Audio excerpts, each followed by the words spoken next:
This is Art Talk with April, Season 5. This season, we're talking with some return artists from previous seasons and some new artists, some people that are just starting out, and some gallery professionals. So, let's get started.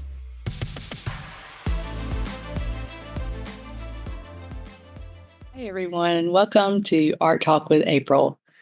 Today, I'm speaking with Justin Stokes of Stokes Art here in Birmingham, Alabama. Justin and I have been friends for a few years now. He is friends with my husband and their group of friends. And so I kind of got a little bit of a front row seat to the beginning of Justin's art career here in Birmingham. And some of the things that he was doing, like the Inktober and then working in digital, and just how much he's grown through that entire process. And it's just been amazing watching him go out there and do this thing. And it's fantastic. And every time I walk past his tent, it's like he's adjusted something or fixed something or made something better. And so, I mean, it's always, better every time I see it. And he's really taken on sort of the punk rock circuit, as you would say. And he's found his people and he's doing amazing things. And so I wanted to check back in with Justin because I thought, man, so much has changed. He is in a completely different place now, 2 years later.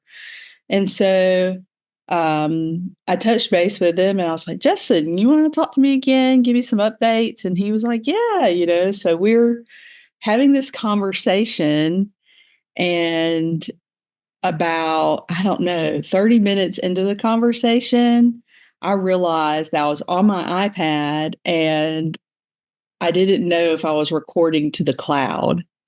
And so I saw on my host screen, record to cloud, and I went to press it. And when I did, I lost everything before that moment.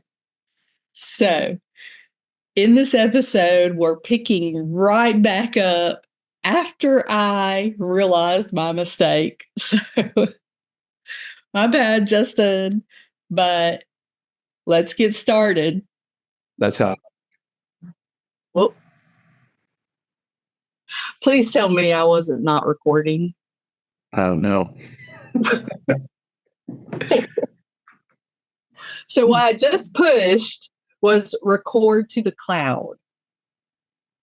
Okay, well, maybe I thought I want to record this to the cloud, not on my iPad. So maybe I guess you can find out if you have to piece it together. We'll see. Yeah, we'll see. Thank goodness it's you, Justin. I feel like people are understanding, because I have been on calls with people I don't know them at all, and I feel so embarrassed because I'm like, man, what did I do? But I was trying to see if I could record out to the cloud. Yeah, hopefully that's. We'll see. We'll see. Yeah. And we'll start from scratch.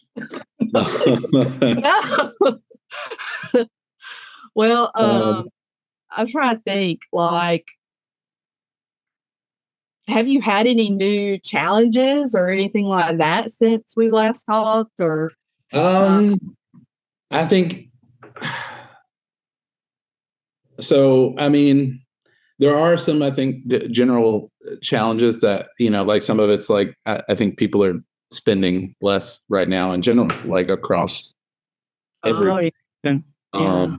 So like some of the markets, where, boom markets in 2022, I can do the same show and, it's still good, but like maybe only 60, 70, 80% as good as they've been like the past few years. But I've been doing more shows than I did those past 2 years. So like I'm still, from a looking at reporting, standpoint, like making more, but it's from doing more, not necessarily from, these really stellar shows. Now I have had a few still this year, but I think other challenges, I think one of the biggest challenges is if you're going around doing any kind of shows and events, there's, especially outdoor ones, like there's been some weather events that really have killed some just outright, ended events this year, like way early. And that's always a bummer because if you prepare for it, which again, from practice and having done it, like I can hold out in the thunderstorm pretty much like with my tent, but if everybody else clears out, like, and I'm just like, there's not much you can do to generate people coming back out to. I'm not, definitely not at a one-man show type thing or anything. But yeah, that's probably always the hardest part, is just feeling like, oh man, if it's going to rain, keeping everything dry and keeping everything, in a way. But and then conversationally, there's so much, I think right now, I don't even know if I'm hesitant to even bring it up because I don't think I feel the same way about most artists do, but like just the idea of everybody wanting to talk about AI art so much, like, and I just don't even care or want to talk about it. And so like, that's on my questions lists now. I'll talk about it. I'll talk about it with you. Yeah, let's do it. Let's talk about it. Man, I don't even know where to get started. But I think I go like there's in waves where I'm like really disappointed in like the world. And I'm just like, how could you guys just not appreciate artists, right? Like people are just like, I don't know, diminishing it or just being like, oh, I can do this now, Mm-hmm.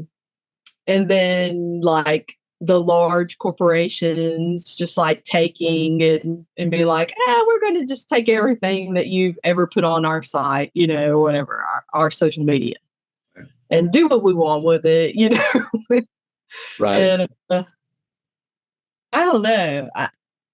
I still have this little bit of hope and feeling that just like how we are with nostalgic things, that it's just not going to go away. People really appreciate human created things. Like it's valuable to us.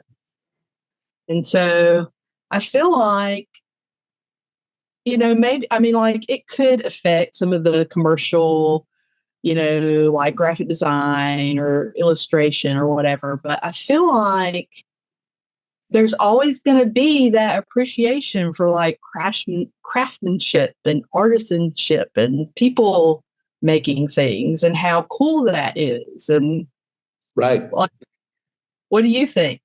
Well, I agree. I guess, like I want to start by saying, I don't think AI is a problem. I think ethics are the problem. And I think everybody's mixed up in the conversation. Sure. First of all, there's like, AI is not going away. Like it's fully here. The tipping, all these technologies, like, it keeps coming. Like people were upset with digital art when it first started. People are upset with multiple art movements that stepped away from traditionalists. And there's so many, like, even I feel like across what you just mentioned is probably 10 or 15 different conversations. Like, and probably, I know we probably don't have time, but like, one of the things I liken it to is just like, if you're a candle maker in the time of the light bulb, like the light bulb's not going away. You could, and like, I think that even points to what you said about appreciating craft. Like people still buy candles. Yeah. It's for often different reasons than being our main light source. Sure. But there's lots of other reasons they're part of our lives, like, and they're and that might not even be the best analogy, but basically, really good. The conversation. I think if every time people just drop the conversation and are like, I don't like AI art, all this stuff, I think I quite often just feel like it's tackling it from the wrong angle. Because it is. So like all these company ethics. So that's like the fact that, we're not, instead the conversation should be like, are we concerned that, Adobe is doing this? Are we concerned that this company is doing this? And working to hold them accountable. Part of the other thing I think about, like as far as creativity, and I think you said something about like, people being like, oh, I can do this now. And I get what it takes to be an artist and put in a certain amount of work to get to a certain point. Of what you make.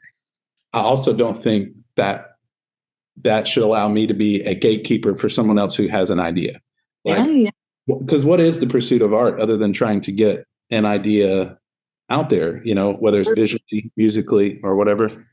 So if someone could do that in less steps with the help of something else, are we going to say that that's not valid?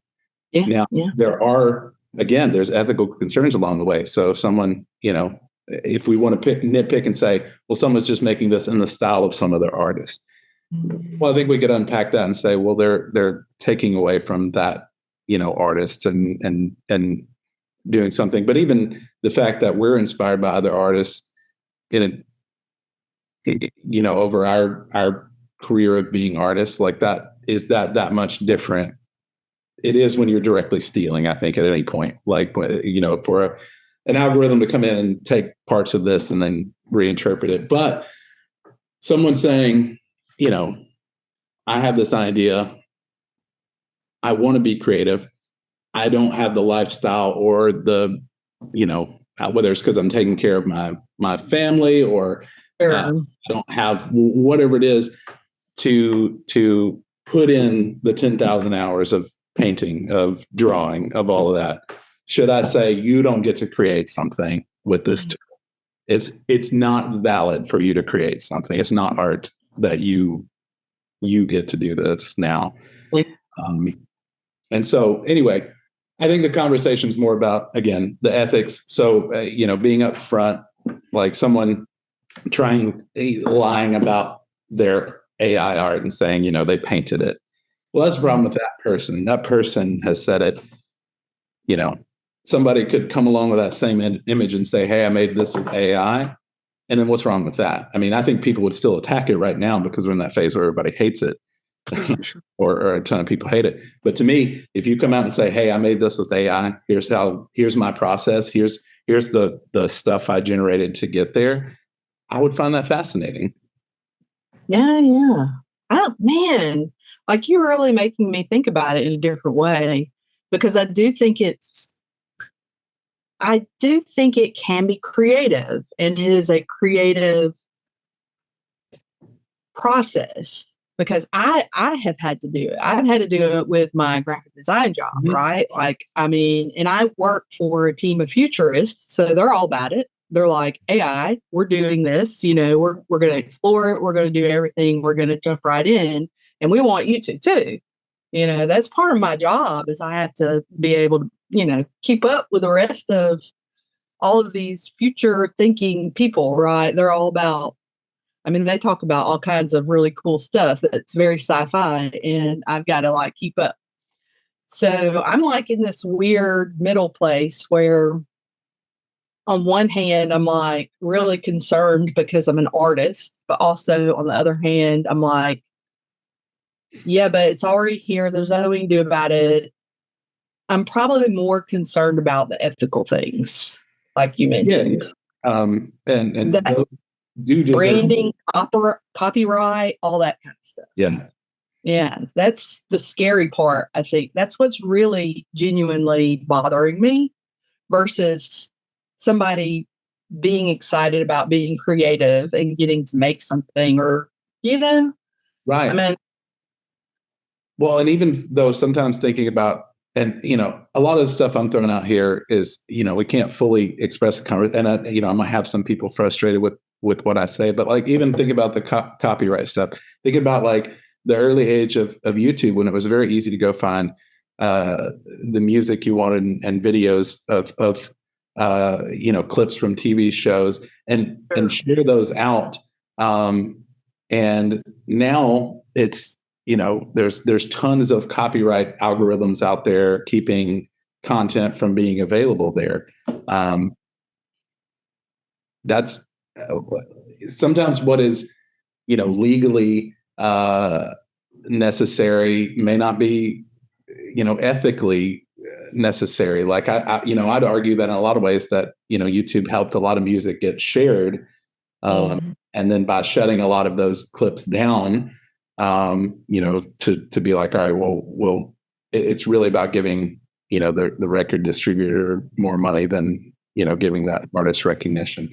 And I'm not saying I have a hard line on this is the way it should be. I'm just sort of saying the internet keeps, well, in technology in general, but now mainly the internet keeps opening up these avenues where we have these big questions of, all right, well, this is changing the way this industry looks. And some of it's economic, some of it's, supply and demand. And what, are there too many artists on the, to support, like, do we have an artist boom right now? The way that, at some point you have to just pick which ones you like, which artists you like, which music you like, and try to support them because you can no longer support up the entire economy of it. And so. Sure.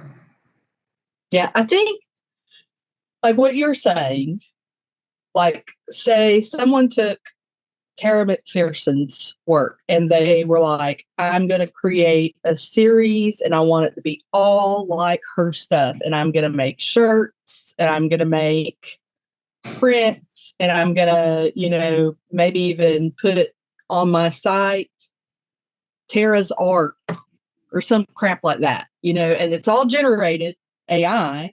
But like that's when you're being dishonest. You're really stealing. Yeah, I mean, I would think so.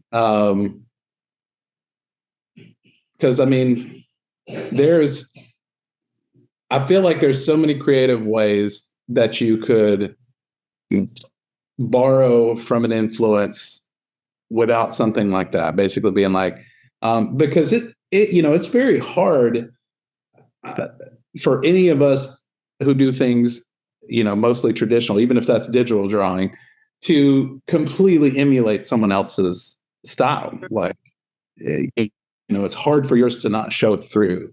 Whereas AI can take away any element of uniqueness that any human artist would have, and outright steal from an artist. Whereas think about if, for example, I know I mentioned Tara McPherson, but a huge theme is the the heart-shaped cut, and it's just like, all right, if I were to use AI to say, I want to make something in a completely different style with heart shapes cut out, within the body, you could argue that that's derivative, but I think at that point you're at least starting to step away from outright stealing, especially if I didn't say I'm trying to, take from Tara McPherson. Now, again, what's my purpose of making that? Is it just for me? Because then I think it's fine.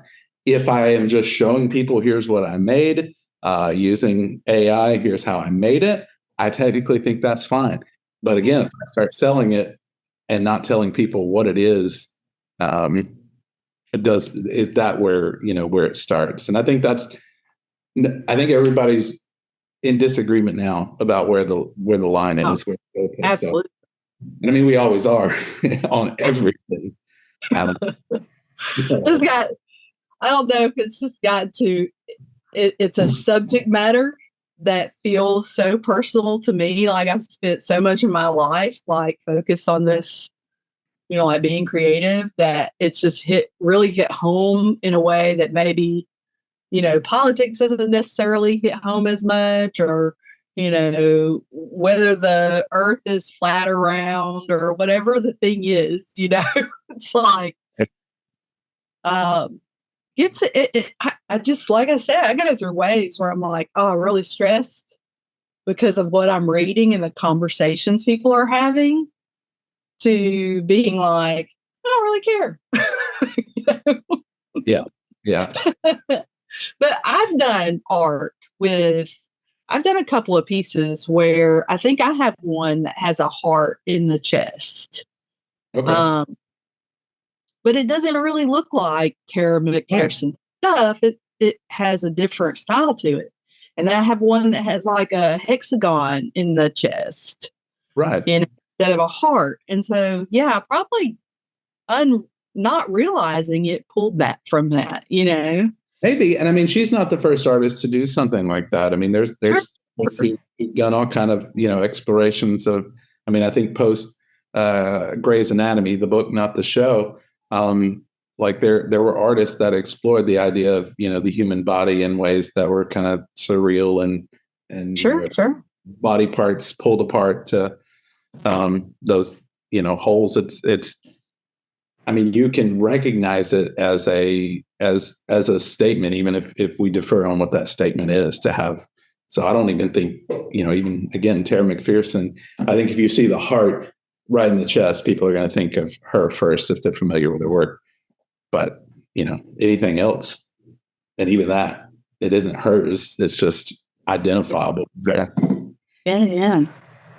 Because I've actually had some of my coworkers that were musicians talking about how, well, we all kind of are inspired by things outside of us, other, records and things that have come out all when we were growing up and stuff like that. Some kind of, series of notes that we, kind of put into something else or whatever. And isn't that the same as what generative AI is doing?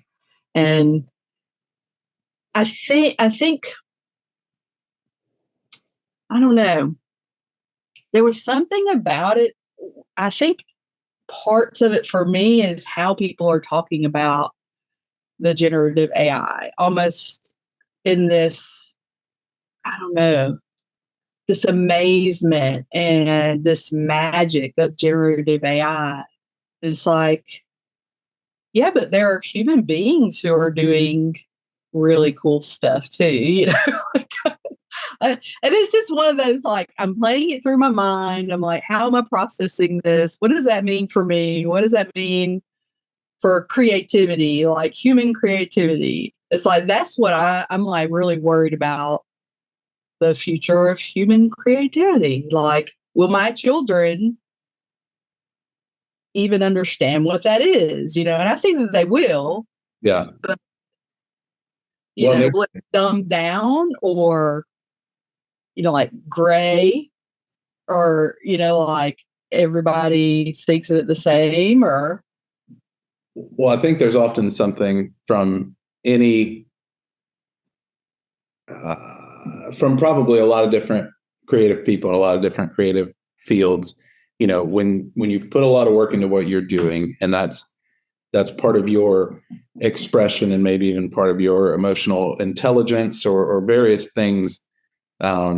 It's part of how you connect with the world, or you let the world connect back with you. I think sometimes we place an importance outside of ourselves that may not fully be justified. And I'm not saying art isn't important, but I think sometimes maybe as artists, we think of ourselves as more important, and the creative work we're doing as specifically more important. And to, like what you were talking about with them thinking about, like, our children thinking about creative differently. Well, think about like listening to a musician who was big in the 60s or 70s. Sometimes you'll see a comment drop and you'll be like, yeah, it's just not like that anymore, old man. Like, and it's because we grew up differently with a little bit of different expression. Like, again, somebody who, like, pre rock and roll, who hates rock and roll, doesn't mean they weren't creative. Doesn't mean rock and roll isn't creative. At this point, I think it's, most people think rock and roll would be pretty creative, or at least people. I mean, but even that, like that might be starting to die, where they're just like, no, that's old.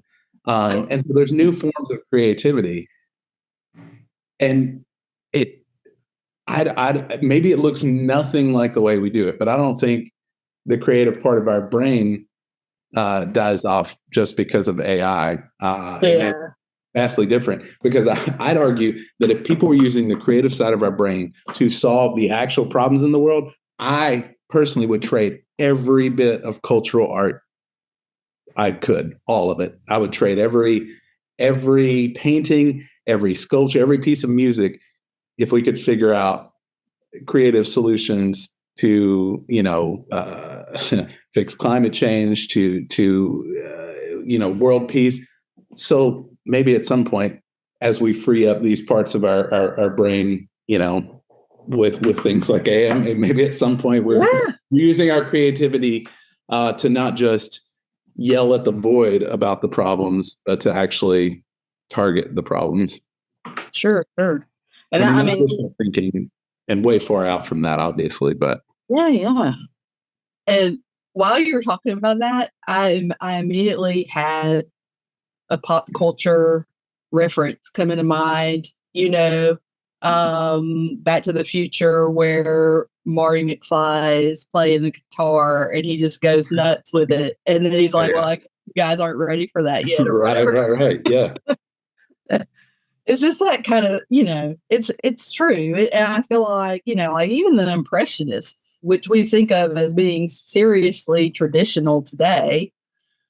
Right. But at one point they were like, knocking it out of the park, like being the punk rock guys of the, they just, nobody liked it. They're like, they're not finishing their paintings. It doesn't look smooth. What are you doing? It's right.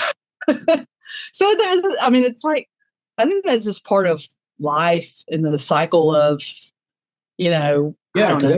I'd be curious if you talk to a 20-something artist right now, how they'd feel about some of this, because I think the reality, whether we like it or not, you and I are at the age where, like, we're not the target, like, we're not really, we spent a few years being the, and me more so than you, because I'm a man, like, and in America they target things at me more than you. Do they though? Well, I mean, I don't want it to be that way, but I mean, that's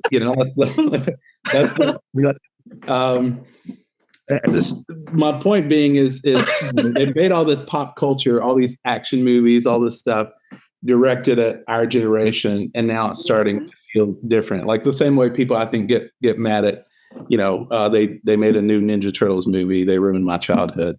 It's just like, not for you anymore. Like, it's for a whole different generation that doesn't. And so, but I didn't mean that as I was basically just saying, like, I get that, as a woman, sometimes you have to deal with, like, everybody's just like, oh, all this stuff was made for you. And it's like, I don't know that was made for me. That was made for, it's made for dudes. Oh, that's awesome. Yeah, that's a really good point. Like, talking to someone who's younger.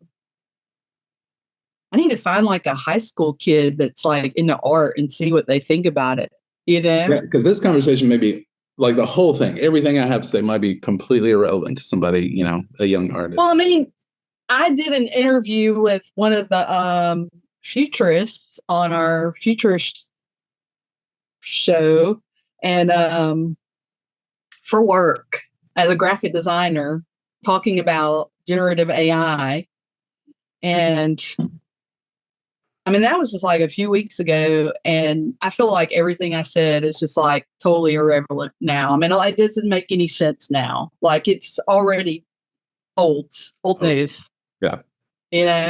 Yeah, I think that's, well, so back to, you asked the question, challenges about being an artist earlier. I think that's part of a challenge in my mind right now is essentially keeping up, even, and that's one of the reasons I don't, I talked about, like, not liking the internet, is if you're not careful, I think you can see other people doing stuff, and, like, all of a sudden you'll be like, oh, well, I had this idea, but now somebody's done something that's similar to it, Like, should I even bother with it now? And you can get in this cycle of kind of talking yourself out of creating, either because, you're seeing what other people are doing, or, comparison, and all that. And yeah, things like, all of a sudden you have AI and just all the news cycles and new technology, and just like, should I, even buying tools for something, like if you're going to do digital arts, be like, should I wait until, 2 months from now when the next generation comes out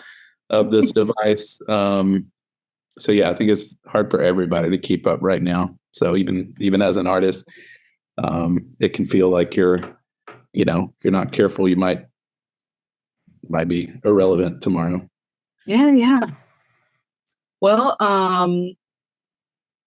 do you have any advice for people from your perspective now, after having done this for a couple of years now, full time, going all in, doing the shows?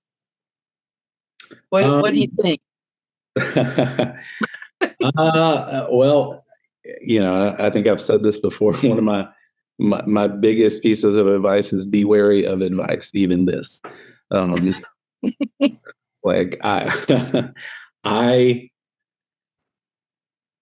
I think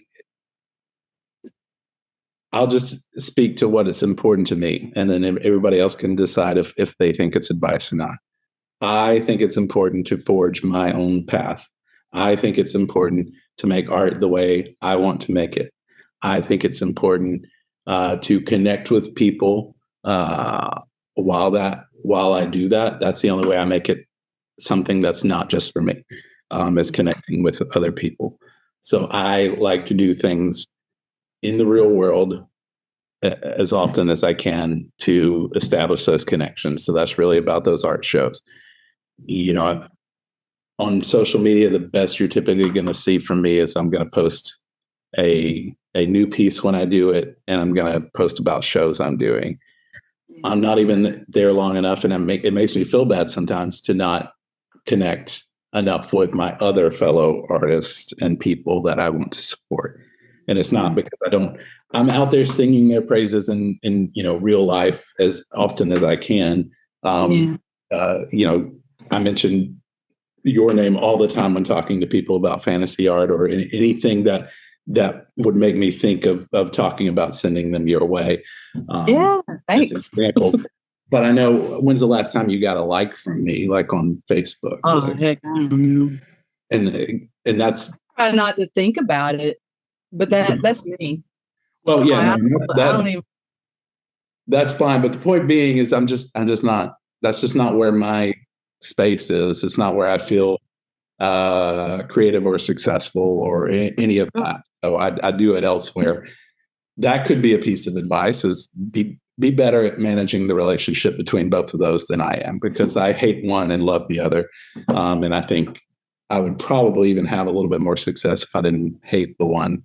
If I could come to terms in a better relationship with social media than I am. So, Yeah, that's a good point. And I'm probably the opposite. I've been on social media more than in person. And so, and I don't particularly like social media. I don't think that it's productive for artists to even worry about it. I feel like it's kind of a distraction from doing real things. Yeah. Because I know, a lot of people will be like, oh, you gotta, if you show your process and all that stuff, and I'm just be like, but I don't want to. That's not why I'm doing it. It's not that I never will. Like, I've done a few like live painting videos and a few things, and I'll probably do more in the future. And I've talked about doing a Patreon at some point and trying to establish something that at least feels a little bit more like a small group that I'm connecting with, that as opposed to just, yelling out into the void. Because that's part of, even from my friends and people I love, like social media, it just feels like everybody's just like, hey, listen to me. This is the thought I'm having right now. And sometimes you're not in the space to add that thought to your brain, I don't think, or at least I'm not. Like, if you're seeing all the things in your world, and then all of a sudden you have to take on this thing that just suddenly popped up. It's like, well, and there's not enough like, hey, everybody. I want to listen to you. It's all like, hey, here's what I'm thinking. Here's what I'm doing. And we're just not meant to take in, I think, that much information at that rate of speed. So it always feels like information overload, even if I just hop on for a minute. So I'm very cautious with that. Yeah. I kind of try to look at it like I'm not going to do something for other people. Like if I feel like making a video, I'm going to make a video. If I feel like doing a process recording, it's because I feel like doing it and I'm thinking it's fun right now. And it makes it very inconsistent as far as like social media marketing is concerned. But that part of it is so exhausting. That's just exhausting. Well, and if you're having fun with making those, I mean, that's perfect. That's what we're all chasing. I think. Which parts of this? That's why I've continued this podcast, is because I was like, this is kind of fun. I like talking to these people, and I learned so much because I'm not like, I can follow you on Instagram, I can follow you on Facebook or whatever, but it's not the same as like getting a one-on-one question and answer with that person. That's awesome. I love it. I think it's fun. So I'm going to continue doing it because, and I feel like I get the support in a different way, and not just be like, share. Well, it's been super fun listening, sitting down and listening and watching to all the different artists you've talked to, and you've had several on that I know and I talk to occasionally. But, you ask things and dove into topics that I hadn't talked about. And it's just like, oh, that's fascinating. And has helped me get to know artists I already know and like. So it's awesome. It's interesting. And people, and then all of the artists have such different perspectives on things. And like, even us talking about AI right now, I'm like, you really made me think about it in a different way. And now I'm going to be thinking about, well, Justin said, So I'm kind of like, freak out. Don't forget the be wary of advice. Yeah, be wary of advice. It might change tomorrow. Tomorrow I'll be pissed at you now. Yeah. But I mean, I feel like we're being cautious about talking about certain things because it's probably going to change. It's not necessarily, like the end all be all of what's correct or what's right or what's, I mean, this is going to publish in August, and we have no idea what's going to be going on in August. Oh, yeah. Who knows? Yeah. So do you have any events that you typically do in the fall? I'll be doing Art Walk, Birmingham Art Walk this year. And depending on when in August, I'll be in Kentucky doing a punk rock flea market in August. Nice. Late August. That'll be my first time doing a show in Kentucky. It's outside of Lexington. And I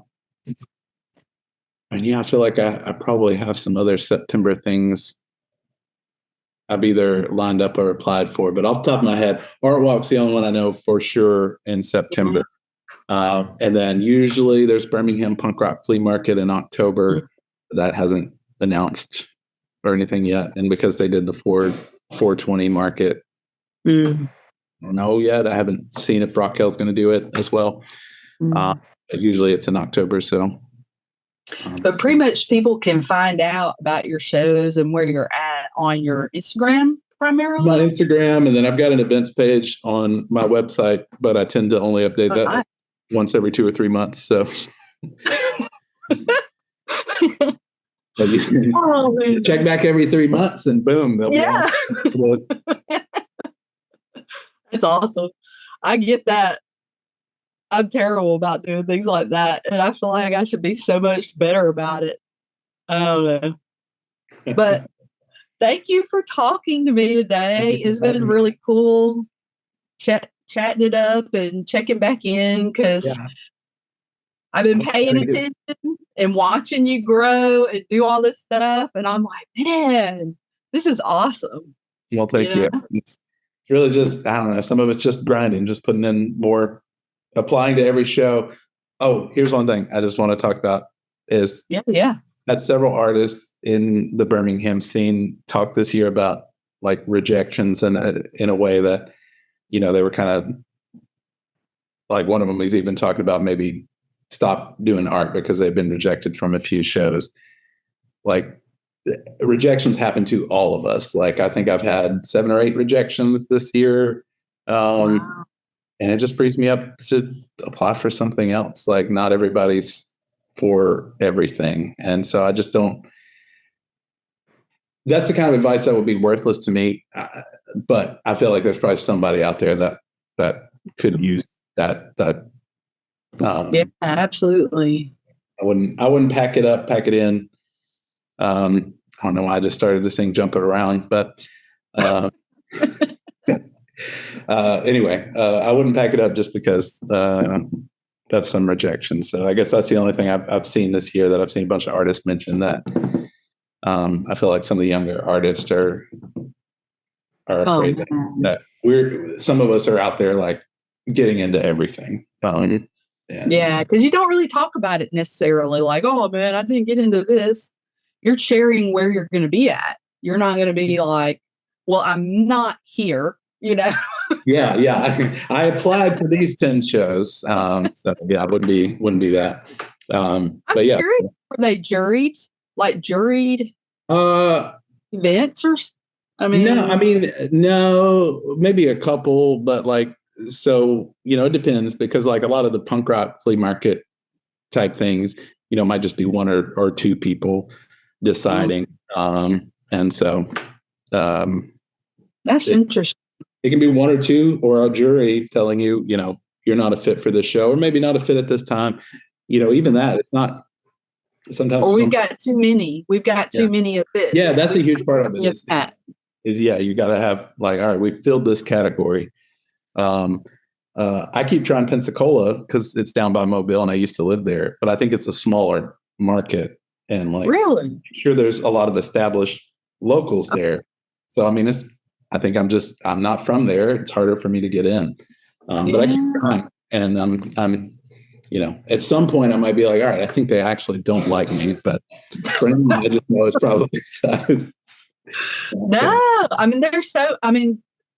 think about if you were running a show like that, like, because me and Mason just went to one in Prattville, and they had so many like corporate vendors who were handing out like keychains and pins with their names on it and stuff like that, that it was like, we don't really like this as much, you know, like this is kind of blah, you know, like where are the other people? Yeah. And so if you're somebody that's running an event like that and people give you that kind of feedback, then you might be like, well, okay, I need to have, you know, 10 artists, or, you know, maybe 5 corporate booths, and once those are full, I'm done. I'm going to move on to something else and let other people in, or even directly approach somebody and say, hey, you need to come apply to this festival because we don't have enough of what you do. Yeah. And I mean, running an event is a whole nother beast, and I'm not going to tackle any, or, you know, give any of those people. Well, I mean, from the perspective of a creative who's getting rejected, there could be a million reasons why, you know, that we have no idea what could have been the thing. So don't give up and stop making things. Just try again, try somewhere else. Yep. We're in agreement about that. Well, thank you so much, Justin. I look forward to seeing, you know, everything that's coming up for you and everything. When is the Canada thing? Oh, so we're talking about trying to do that one in December. We still got to get, because I got accepted to it last year, but didn't have passports. They're ready, and so we're still. But they were like, "We want you to come back. We want you to be there." That's awesome. That's fine. Because, had it just been I don't know that I'd be trying to tackle it again if they hadn't responded back like, "Hey, we really like your stuff and we want you to come." Yeah. You can. So That's exciting. I think that's so cool. Getting to actually like leave. Yeah, I mean, that's all it takes is somebody be nice to me. I'm just like, I'll go to your show, whatever it takes. Oh, it's awesome. Well, thanks for talking to me. Thanks, and everybody, follow Justin. You probably already do. It's okay. Follow me. I'm lost. Yeah. Aren't we all? I mean, for real.